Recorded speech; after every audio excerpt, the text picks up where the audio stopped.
ಜಿ5 ಇರುವಾಗ ನೀವು ನಿಮ್ಮ ನೆಚ್ಚಿನ ಶೋಗಳನ್ನ ಎಂದಿಗೂ ಮಿಸ್ ಮಾಡಿಕೊಳ್ಳುವುದಿಲ್ಲ. ಅದು ಸಂಪೂರ್ಣ ಉಚಿತವಾಗಿ. ಇಷ್ಟು ವರ್ಷ ನೀನ್ ಕಳ್ಕೊಂಡು ಪ್ರೀತಿನೆಲ್ಲ ಕೊಡ್ತೀನಿ. ನೀನ್ ನನ್ನ ಮಾಡ್ಲಿಕ್ಕೆ ಬಂದು ಸೇರೋದನ್ನೇ ಕಾಯ್ತಿರ್ತೀನಿ.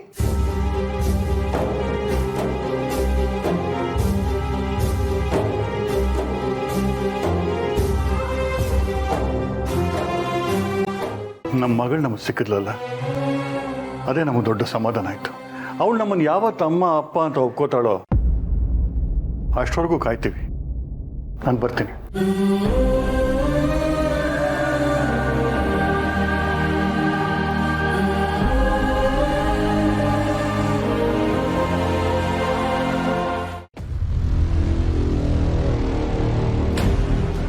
ಡ್ಯಾಡ್,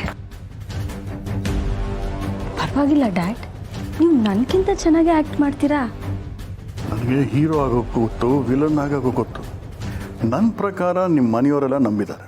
ಅಫ್ಕೋರ್ಸ್ ಡ್ಯಾಡ್, ಎಲ್ಲ ಗೊತ್ತಿದ್ರು ನೀವು ಹೇಳಬೇಕಾದಾಗ ನಿಜನೇನು ಅಂತ ನನಗೆ ಡೌಟ್ ಬಂದಿತ್ತು.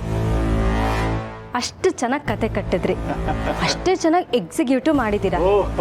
ಇಷ್ಟೆಲ್ಲ ಆದಮೇಲೆ ನೀವು ಅಂದ್ಕೊಂಡಿದ್ದ ಕೆಲಸ ಆಯಿತು ಅಂತಲೇ ಅರ್ಥ.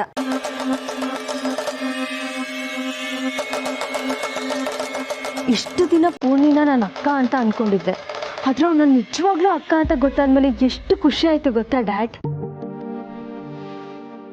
ನನಗೆ ಏನು ಮಾತಾಡಬೇಕು ಅಂತಲೇ ಗೊತ್ತಾಗ್ತಾ ಇಲ್ಲ. ಅಕ್ಕಂಗೆ ಮತ್ತೆ ತಾಯಿ ಪ್ರೀತಿ ಸಿಗಬೇಕು. ಅವಳನ್ನ ಎಷ್ಟೋ ಸಲ ನಾನೇ ತಬ್ಲಿ ಅಂತ ಹಂಗಿಸಿದ್ದೀನಿ. ಇನ್ನು ಮುಂದೆ ನಾನು ಅವಳನ್ನ ಪ್ರೀತಿಯಿಂದ ನೋಡಿಕೊಂಡು ನಾನು ಮಾಡಿದ ತಪ್ಪುಗಳನ್ನ ಸರಿ ಮಾಡ್ಕೋಬೇಕು. ದೀಪು, ಪೂರ್ಣಿ ನಮ್ಮ ಮಗಳು ಅನ್ನೋ ಸತ್ಯ ನನ್ನಿಂದನೇ ಅರ್ಗಿಸ್ಕೊಳಕ್ಕಾಗ್ತಿಲ್ಲ. ಅಂಥದ್ರಲ್ಲಿ ಪೂರ್ಣಿ ಮನಸ್ಸಿನಲ್ಲಿ ಏನೇನು ನಡೀತಾ ಇರ್ಬೋದು. ನೀನೇ ಅವಳ ಜೊತೆಗಿದ್ದು ಅವಳಿಗೆ ಸಮಾಧಾನ ಮಾಡಬೇಕು. ದೀಪು, ಯೋಚನೆ ಮಾಡಬೇಡಿ ಮಾಮ್, ಇವತ್ತು ಒಂದಿನ ಅಷ್ಟೇ.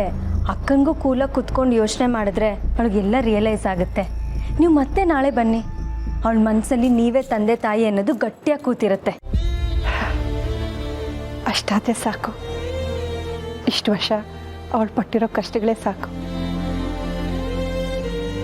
ಇನ್ನು ಮುಂದೆ ಯಾವಾಗಲೂ ಅವಳು ಸಂತೋಷವಾಗಿರಬೇಕು. ಗೊತ್ತೋ ಗೊತ್ತಿಲ್ಲದೇನೋ ಒಂದೇ ಮನೆಗೆ ನೀವು ಸೊಸೆಯರಾಗಿ ಬಂದು ಸೇರಿದ್ದೀರ, ರಕ್ತ ಹಂಚ್ಕೊಂಡು ಹುಟ್ಟಿದ್ದೀರ.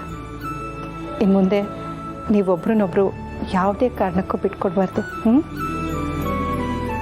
ನೀವಿಬ್ಬರು ನಗ್ನಗ್ತಾ ಸಂತೋಷವಾಗಿದ್ದರೆ ನಮ್ಮ ಜೀವನ ಸಾರ್ಥಕ ಆದ ಹಾಗೆ.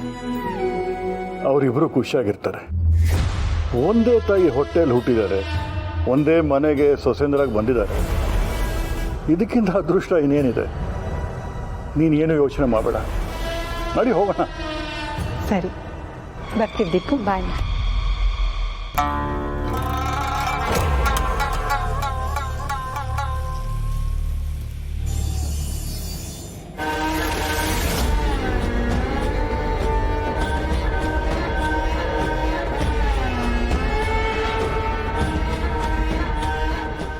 ಜಿ5 ಆಪ್ ಡೌನ್ಲೋಡ್ ಮಾಡಿ ಎಲ್ಲಾ ಸಂಚಿಕೆಗಳನ್ನು ಸಂಪೂರ್ಣ ಉಚಿತವಾಗಿ ನೋಡಿ.